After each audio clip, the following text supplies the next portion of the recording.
So last time, Rika had just managed to escape being caught by Kotoko and Kuro. It is now time for a new story with new people and a new mess.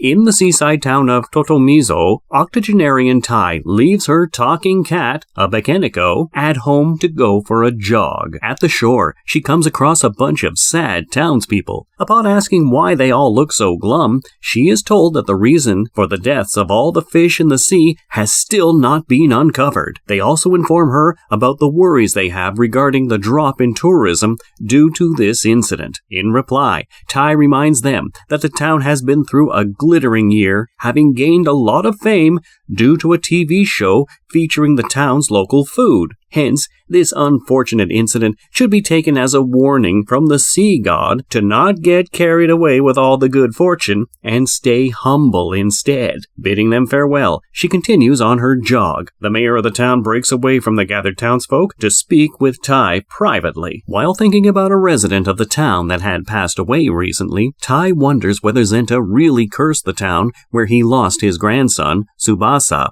due to a road accident. Apparently, Tsubasa was hit by a car of college students and couldn't make it to the hospital on time because of the traffic caused by the horde of tourists in the town. Zenta loved his grandson a lot and perished due to a heart failure not long after. Tai notices the mayor calling out to her and urges him to join her jog. He hesitatingly asks her honest opinion about the fish, reiterating if it really could be because of Zenta. While she was herself consumed by the same thoughts, she still scoffs at the mayor with disbelief. Undeterred, the mayor asks her whether she truly thought it wasn't a possibility that Zenta wouldn't want to punish the town that took his grandson. Tai insists that Zenta was a kind-hearted man. Rephrasing, she says that he could also be termed cowardly instead.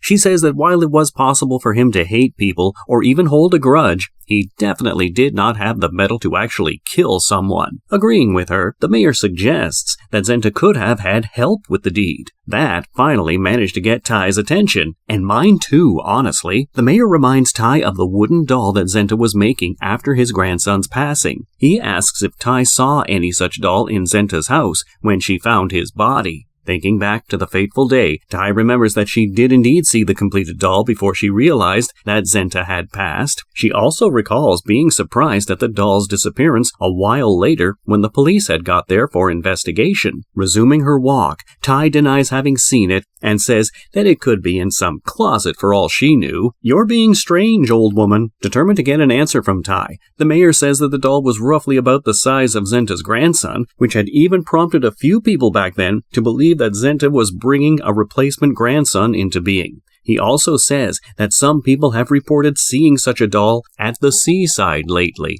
Alright, this is quickly turning into an evil Pinocchio-esque type tale. Intrigued, Tai asks the mayor if he believes that Zenta's grandson is going into the sea every night and killing the fish. She reminds him that the Pinocchio in the movies does not have any such powers. She stops herself from explaining the original story as per the books, and just agrees that it is not exactly as sweet as the story depicted in the movies. Tai notes the things that the mayor is describing happen only in ghost stories, and assures him that the reports he is receiving are possibly just baseless rumors put out by people who are desperate to connect the bad incidences in town to Zenta. Offering to pay for it herself, Tai suggests the mayor prepare for a town-wide exorcism as a solution for all the silly rumors and the fishy deaths. Ah, see what I did there, did ya? Yeah, alright, I hear your mind saying, do better, anime recap guy. Yeah, okay. Returning home, Tai is shocked to see that her Bakeno wasn't alone. Its monster friend disappears as Tai reprimands the Bakeno to keep monsters out of her house. She also wonders aloud whether her decision to take in the Bakeno was right in the first place. It replies that she did well in saving it that day, since it was quite weak then. She irritatingly says that it should have kept up its pretense of being a cat instead of revealing its monster nature upon seeing alcohol. It simply follows her out to the patio, greedy for the alcohol in her hand even now. A cat that desires alcohol? Now that's definitely my kind of cat. Pouring a bit into its bowl, Tai asks why the Bakeno hasn't killed her and taken over her life. Practical as ever, it replies that lying around all day as a cat is much better than having to deal with neighbors and taxes as humans. Tai proceeds to ask the Bakeno if it knows anything about the mysterious deaths of the fishes or Zenta's doll. The threat of no further alcohol works like a charm, and the Bakeno admits that the doll would possibly be at work that night. Elaborating, it says that the doll comes by around 1 a.m. every night and takes the same path to the ocean. Accompanying the Bakeno to the beach that night, Tai is shocked to see the place swarming with monsters. Just when she asks the Bakeno why they don't get along with the doll if they are all monsters anyway, the Bakeno and the other monsters sense the doll coming their way, and everyone quickly finds a place to hide. From a safe distance, Tai witnesses the wrath of the doll when it is faced with the twin attack of Master Sojo, the gorilla, and Okani Dono, the giant crab, electrifying everything that comes in its path. The doll makes its way